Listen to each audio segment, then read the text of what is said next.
I've been investigating something for some time now. Something fascinating.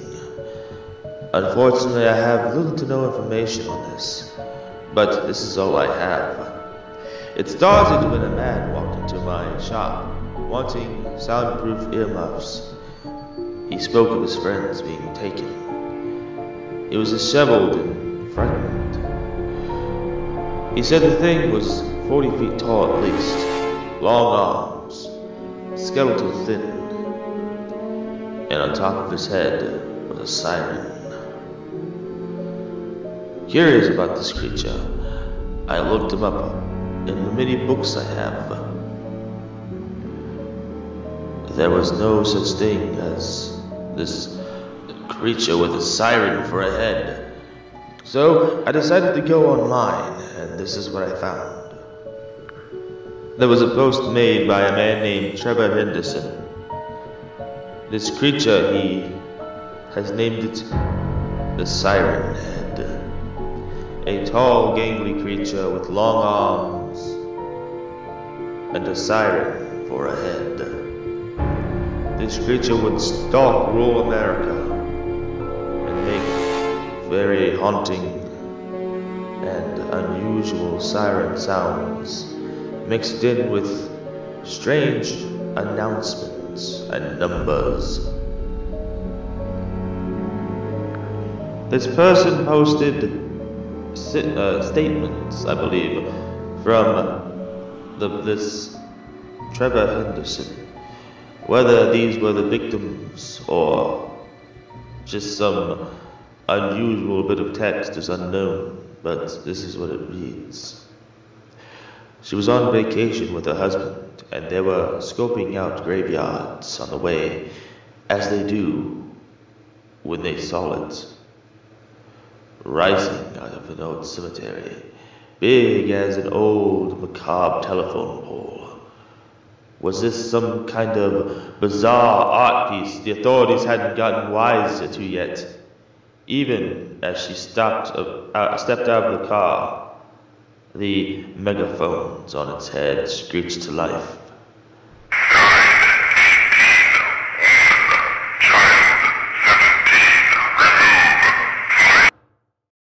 A buzzing double voice screamed random words at her at this point. It jerked into motion, striding down the hill towards her. July 16th, 1995. Chad Buick is found wandering the woods of Tanyard Creek in northwest Arkansas. He's admitted with minor injuries. When questioned, he claims that his friends were taken or killed by something huge striding through trees that mimicked their friends' voices. The next post was a photograph that read, "On the back of a photo is written Arizona Desert Family, Vacation, 1966. It was written in magic marker." The next read, "The rash of disappearances had two commonalities. It was always people walking the side streets on their way home from work, from social outings, and always dark by the time people started wondering where they were. It was always past when the street lights come on." One thing I find very unusual is that there seems to be different head shapes for different scenarios. Could this mean that the creature takes many forms to allure its victims to adapt to its surroundings? Or perhaps there are more than one. Another was the facts about Siren Head. They read, around 40 feet tall, around the size of a telephone pole. Skin looks like rusty metal, but is actually dried and mummified skin. Arms are as long as the reach of the body. Length Arms are as long as the length of the body, big reach, like a gibbon. Has been seen with different head arrangements, though it's unclear whether they are subspecies or if it's able to change its head to better hide when hunting. It is a highly skilled predator using deception and subterfuge to confuse and distort its prey. It is unclear if it or how it gains nourishment from the things it kills. Speakers constantly pump out strange music, odd snippets of conversation, and angrily shouts words and numbers when it is asleep. Angrily shouts words and numbers.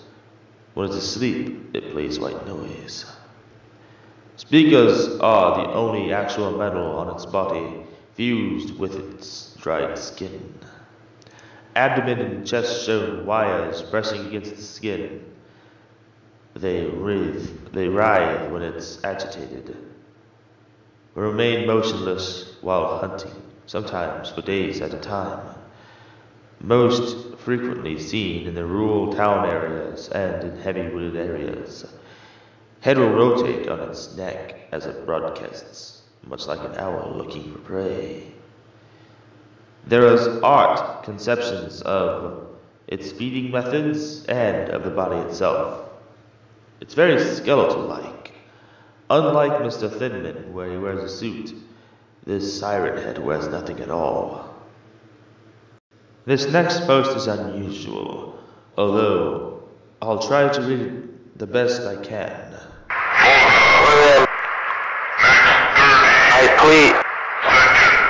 Ease. Help. Will contact the test of the emergency. Can anyone broadcast hear me? No. This is only. Let me out. Test. This is only. Out. Visitors to the motel that night dismissed the item as a piece of grotesque statue art. According to Goodnight Inn manager and Jernick, not knowing its appearance, proceeded a grim. The post ended there. There are more posts to follow, however, I will leave that to you to investigate. So, as I continue to investigate, please do check out Trevor Henderson's Instagram or social media and investigate this further if you wish. I will look into this further, but until then, my dear friends, it has been fun to talk to you again. Let me know in the comment section if you want me to read a creepypasta or if you want me to keep reading these. I apologize for the long wait. This is a truly fascinating creature, and I hope to get to the bottom of this soon. Until then, my dear friends, while I investigate, I bid you all the most fondest of adieus, and I will see you next time. This is the Smiling Merchant, once again bidding you all the fondest of adieu.